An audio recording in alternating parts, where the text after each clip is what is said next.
Welcome to qnawire. Okay, we have a reaction which involves a carboxylic acid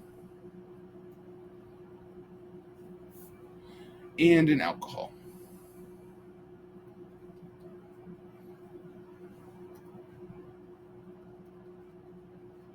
And this reaction is in equilibrium, which is in the presence of H2SO4 or sulfuric acid.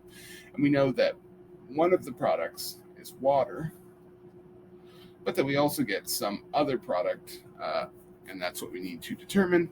Well, that is actually the major organic product of this reaction, right? The missing product is the one we care about. We don't usually care about water as a side product, right? We know that this is some sort of condensation, though. It's generating water. Well, recall that whenever we've got a carboxylic acid and an alcohol in the presence of acid, that what we're talking about is the following.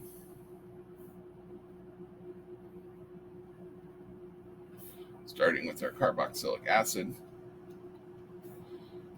and considering our alcohol.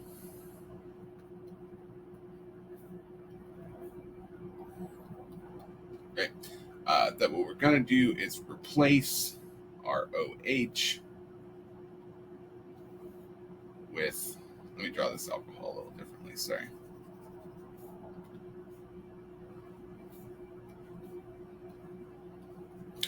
What we're going to do is replace OH with the OR of our alcohol, right, and generate an ester.